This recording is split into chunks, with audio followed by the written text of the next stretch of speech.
that's applicable to the journey of life, right? I mean, because you Hmm. talk about whether you're an entrepreneur or entrepreneur, right? Everybody's not meant to be, a business owner.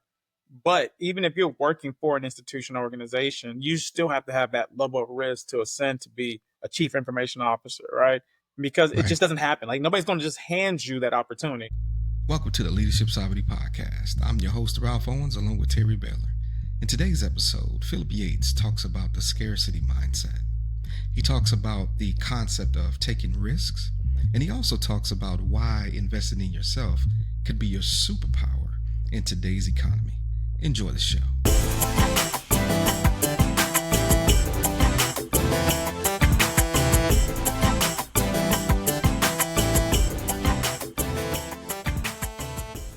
I wanted to at least touch on one thing too, Phil. You talked about. You said that back in the day we had a mindset of scarcity, right?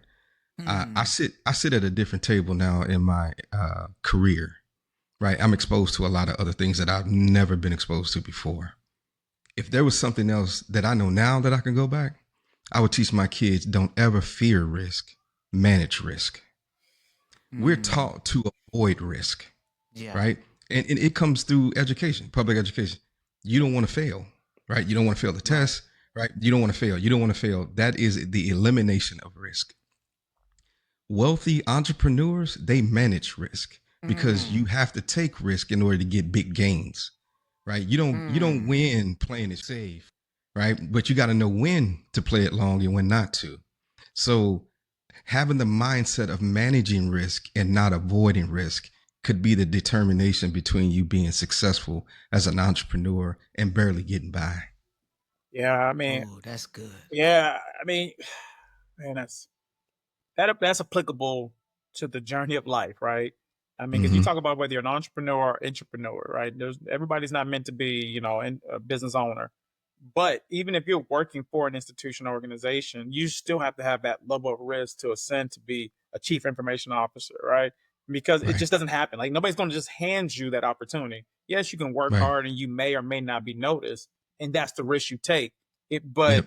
if you say, "Hey, I'm going to go build a relationship with the person who can give me the opportunity. I'm going to get That's right. another certification to make sure I get that opportunity. I'm going to use generative AI to make sure that I understand all the new trends and information so that when I come in, I can speak intelligibly about a Hmm. subject matter." Like you have to have that risk appetite in order to Yes. ascend. If Yes. not, I mean, you will get left behind. And it's not even, Right. we talk about the scarcity mindset. That was a luxury in the 80s and Mm. 90s. And I'll Hmm. say even the 2010s. You don't have that luxury anymore because Mm-mm. robots are being built.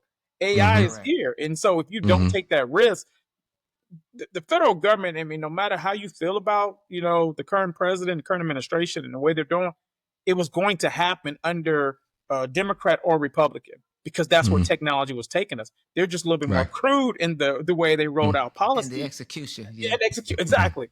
And they were Hmm. unapologetic, and it's like, no, we're human beings, and we're like, man, wait, we pay taxes. Hmm. There's Right. public schools, like we are the welfare country where we're making sure Yeah. everybody's okay.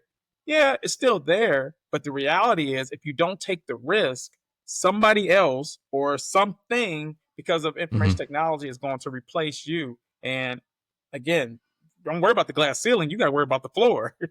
Yeah. Sure, That's sure, right. sure. Right. And and Right. and just to add to that too, Phil, right? I think one of the concepts that we like to teach around, if you are in a job, right, you are a corporation unto yourself, right? That's not a concept that the box or the box creators are going to teach you, That's right? right.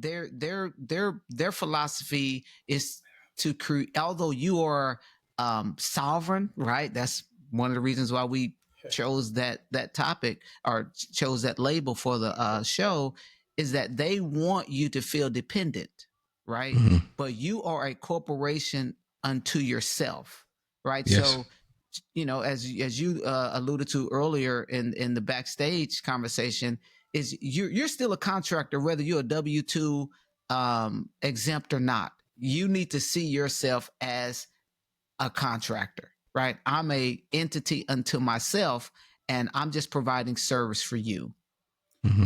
That should be clipped. I want you guys, and I'm over here throwing Yeah, stuff we out there. got you. That needs to be clipped. And one of the fortunate things about my journey is that I had that mindset early on. Two things: Mm. my mom, and my dad. It was my mom actually. She gave me the book Rich Dad Poor Dad, and so Oh that wow. taught me the different mindsets of Rich Dad. Most people are familiar with that book, Robert Kiyosaki, and then Poor Mm-hmm. Dad. The second one was why guys have all the fun. Mm. Reginald Lewis, and he's the first African American to have a billion corporation. He went to HBCU, got his MBA, and then went on to Mm-hmm. Harvard Law, practiced law, went on to Wall Street, then started private equity firm, and was able to do some great things in the community. So look him up. Anybody who's listening who's not familiar with me, has a phenomenal story, especially for men and also even men of color in terms of his journey. But I say that to say that it taught me that mindset of thinking of myself as a corporation. And so I've Mm-hmm. never, I mean, I've been corporate America before. I've had a franchise before. Obviously I practice law, but everything was always about, okay, you only have so much time on this earth. And just like a Right. business, there's the infancy stage, there's a startup stage, there's a growth stage, the harvest stage, and the exit. And I always looked at, okay, eventually you're going to have to exit. What do you Mm-hmm. want that exit to look like? And you guys talked about Mm. it's a biblical principle, man. Mm-hmm. We go to the end of the Bible, Alpha and Omega, and where we know what the end's going to be in mind, and that governs how we're supposed to live day to day. But that's how it should Yeah. be when your wealth building journey and your leadership journey. At this Yeah. age of my life, I not only have so many years where I can sprint, be a general counsel for some corporations, have a startup that's going to hopefully Right. do it's doing amazing things already in the community, and time my Mm-hmm. kids, time my wife. And so Mm-hmm. independent sovereignty that you speak of, and God speaks of it multiple times. I don't care if you read the Holy Bible, the Quran, and the Torah, and Mm-hmm. all the other books that are all very similar. That's what it's all about. And so you Mm-hmm. have to invest in that time, because that is the only resource that is finite. It's going to run out. And Yeah. so much like a company, invest in yourself, grow it, and prepare for the exit. Yeah, Oh, yeah, that's yeah, yeah. good. Oh, we could tie that in so many different directions, right? Because we talked Yes. about that, right? Are you investing or are you entertaining? Yes. Yeah. Yes. We prioritize entertaining ourselves, and we deprioritize investment in On that ourselves, right? phone, just All day. Yep. Yeah, all day. Yep. Yep. Yep. Yep. So let's talk about the workforce in itself and how it's shrinking and how it's changing as compared to even when we first entered the workforce. Phil, I think you had some interesting comments on that. yeah, I mean, I think if and by no means am I an economist, but obviously someone who's in the workforce, I've kind of followed it, and I do try to stay abreast of things that come down from federal and state government. But if you look at, I think it was the Clinton administration, that was when you start seeing certain public, or I'll just say certain sectors, basically being privatized, giving independently wealthy people an ability to go in there and say, hey, we're going to create a company, government, you pay us, and it's no longer governed by tax dollars, which means it has, no red tape, or it has Mm-hmm. some bureaucracy, in order to make sure they're doing what they're doing. I bring that up because when you have somebody who's independently wealthy, whose only job Mm-hmm. is to increase the amount of wealth of their shareholders, even if it's them individually or they have a Mm-hmm. collective group of investors, they make decisions based off of the bottom line. They make decisions on profitability. And so Mm-hmm. once we get that understanding, and obviously we know what's happening now, all you do is turn on TV. They're trying to get rid of departments that are responsible for the growth and development of taxpayers. Maybe it's Mm-hmm. right, maybe it's wrong. Like we talked about backstage and we alluded to earlier, it's the execution of what they're doing. We don't know what it looks like, and that's the fear. But as individuals and family members and people in the workforce, we have to take that in consideration about the shrinkage, because as people take over certain sectors that generally stood up on their own and had Mm-hmm. frontline workers, middle management, senior workers, executives, board owners, board of directors, and shareholders, you now have technology coming in and saying, hey, we can do this faster, we can do it more Mm-hmm. efficiently, and we're going to remove human error. By the Mm-hmm. way, we're going to save you money. You're going to make more money. So Mm-hmm. now it's changing. We don't need to hire some of Mm-hmm. those frontline workers. The jobs when we came out of college or came out of the military or entered the workforce, it's like, hey, you get 2 years of experience. We'll give you a job. By the way, we'll give Yeah. you an internship. You know somebody? Mm-hmm. Come on, I got you a job. Yeah. I'm not taking that risk out. Like you, I mean, I still give Mm-hmm. internships in my law firm, but the reality is I can use Chat GPT, pay $20 or $120 an hour, It's better than most clerks. It's definitely going to be better than any intern or any 3-year college student because they're pulling information. And so no matter if Mm-hmm. you're going to be a lawyer, a doctor, an engineer, Mm-hmm. logistics, a chef, whatever, I can go over Right. Right. all the industries. You Mm-hmm. now have to know that the owner of the company, the Mm-hmm. shareholder, the CEO, the person who started it, is making decisions based off their family, based off their Yes. shareholders, and you're not going Right. to be considered. And it's going to Right. be hard to enter because there's something called technology that has more information experience than you, and it's cheaper, Mm-hmm. Mm-hmm. and it's not in that person's interest to invest in you. And so, Yes. what do you do now? Because that glass ceiling that my dad was working for, hey, he was proud to be sitting next to the market leader of that bank. He was proud Mm-hmm. to be with the national CEO on that stage or meeting presidents. Mm-hmm. Why would they put you up there if they can use Mm-hmm. Right. AI to replace you? Right. Right. And that's a serious Right. Wow. conversation that we have to have at our age because we all can be Mm-hmm. replaced, but certainly with Mm-hmm. up and coming leaders or people who are emerging leaders who may not have as much experience that we have, which may give us a little bit more security of the economy. Yeah. Absolutely. No, I think that's fantastic, man.